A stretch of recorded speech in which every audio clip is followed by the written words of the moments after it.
Bienvenidos a otro capítulo de Miradas desde el escenario. Artistas presentes en las salas del Centro Cultural GAM comentan sobre sus procesos, inquietudes y referencias para llevar al público sus creaciones.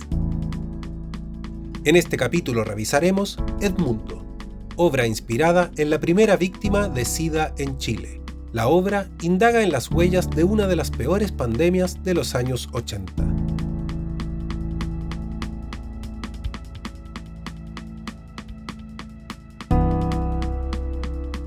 Esta es una performance, una obra transdisciplinar que se inspira en el caso de Edmundo Rodríguez, un profesor de 38 años, fallecido por complicaciones derivadas del SIDA en el año 1984, y revisa las huellas, las memorias en torno a su caso, pero también a cómo la pandemia del SIDA ha ido transitando en estas 4 décadas, ¿no? Desde que aparece en Chile. Es decir, hemos hecho un proceso de investigación a partir de entrevistas a activistas, de sobrevivientes al SIDA, a activistas seropositivos, a muchas personas que han dado testimonio y han dado cuenta también de cómo se ha ido viviendo esta pandemia en las distintas épocas. Durante la década de los 80 era sinónimo de sentencia de muerte. Durante los 90 esa sentencia continuaba hasta que llegaron los tratamientos antirretrovirales a Chile. Y hoy por hoy uno puede vivir con el virus de manera controlada, pero sin embargo han aparecido situaciones que son muy preocupantes porque los índices de transmisión del virus han ido aumentando, ¿no? Principalmente en gente joven. Nombre: Edmundo Rodríguez. Año de nacimiento: 1946. Edad: 38 años.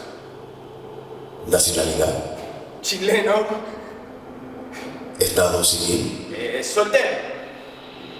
Profesión: Profesor de castellano. Sexo: Hombre. Orientación sexual: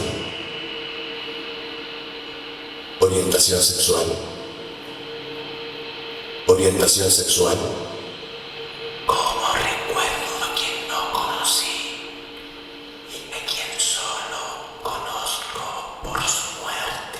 Esto es un monólogo y se representa con distintas voces que rodean como fantasmas la vida y la historia del mundo. Entre esas voces está el amor, está la familia, está la amistad, y esas voces se van cruzando con mi propia voz desde un lugar más bien biográfico, un cruce testimonial, una autoficción que va tejiendo finalmente como la voz de Edmundo con mi propia voz y con las voces también de aquellos testimonios que yo he ido recogiendo sobre sobrevivientes al SIDA, principalmente de la década de los 80 y los 90 hasta el día de hoy. Porque desde hace como un tiempo a esta parte, hace como más o menos 2 meses y medio, he venido sintiendo como un dolor, como aquí, a la altura del corazón. Sí. Y me preocupa, doctor, porque yo nunca había sentido un dolor como este. Es que es muy fuerte. Sí. Esta es la segunda vez que vengo para acá al hospital. El VIH-Sida llegó en un contexto para cambiar las condiciones de vida de toda la sociedad, en un contexto donde aquellas pulsiones e impulsos para poder consagrar ciertas libertades sexuales de la noche a la mañana fueron clausuradas. Y en esa clausura hubieron personas, subjetividades, principalmente marginales, las que fueron principalmente condenadas y señaladas como responsables de algo que más tarde se supo que en realidad era posible que le diera a toda la sociedad. Todo mal. Estoy en el hospital. Sí, espérate, escúchame. Mira, tengo que contarte algunas cositas, ¿ya? Sí, es que me dijeron que tengo algo infeccioso. Eso dicen. Así que no te voy a poder ver. No. Cuando aparece el VIH-Sida en Chile, los medios de comunicación dieron a conocer el caso de Edmundo Rodríguez como un caso lleno de discriminaciones. ¿Ya? Hablaban de un cáncer gay, hablaban de una peste rosa, hablaban de una enfermedad rara. Es decir, los archivos de prensa dan cuenta de una discriminación enraizada en una cultura popular, de izquierda a derecha, que revela de alguna manera cómo no tan solo se vivía la homosexualidad en Chile en aquellos años, durante la década de los 80, sino también de la ignorancia en torno a cómo enfrentar una situación pandémica que desde el año 81 ya venía visibilizándose en distintas partes del mundo y que llega en un momento, en plena dictadura, para alertar, ¿cierto? Pero fue muy lento el proceso de visibilización de esta pandemia. No es hasta después de los 90 que en definitiva los tratamientos o las políticas públicas empiezan a hacerse cargo de manera más sensata y más madura y responsable sobre esta situación, principalmente con los gobiernos de la transición. Y no es hasta el cambio de siglo donde finalmente esta pandemia de alguna manera logra liberarse, entre comillas, de gran parte de los estigmas sociales que arrastraba. ¿Cuántas muertes más vamos a tener que soportar para que reaccionemos? ¿A cuántos más vamos a tener que llorar invisibles en sus funerales porque nadie quiere verlos? Ni siquiera se nos permite velar a nuestros muertos.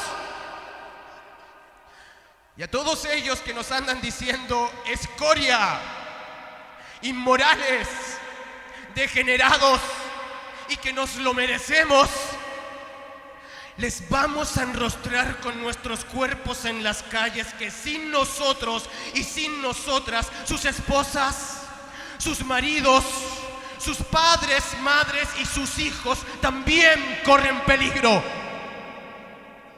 Porque este virus es de todas y de todos. Y tenemos que acabar con el silencio. Porque el silencio es muerte.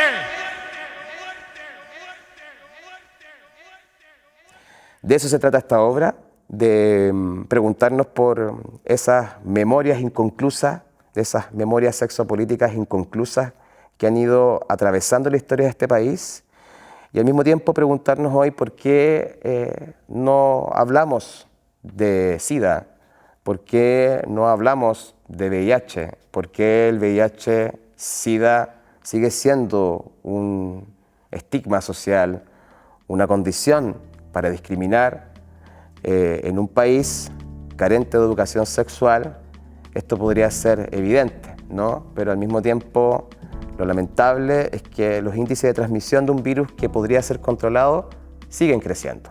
Y eso da cuenta que las campañas de prevención no son suficientes y que es urgentemente necesario producir posibilidades de sensibilidad para que otros imaginarios, otras narrativas en torno a esta pandemia, a esta condición, a esta enfermedad crónica, se amplíen, ¿no? Y esos estigmas sociales que arrastramos desde hace 4 décadas se acaben, por el bien de quienes viven con VIH y por el bien también de una sociedad más libre de estigmas morales en torno al sexo, la sexualidad y la posibilidad de vivir libremente tu vida como tú quieras.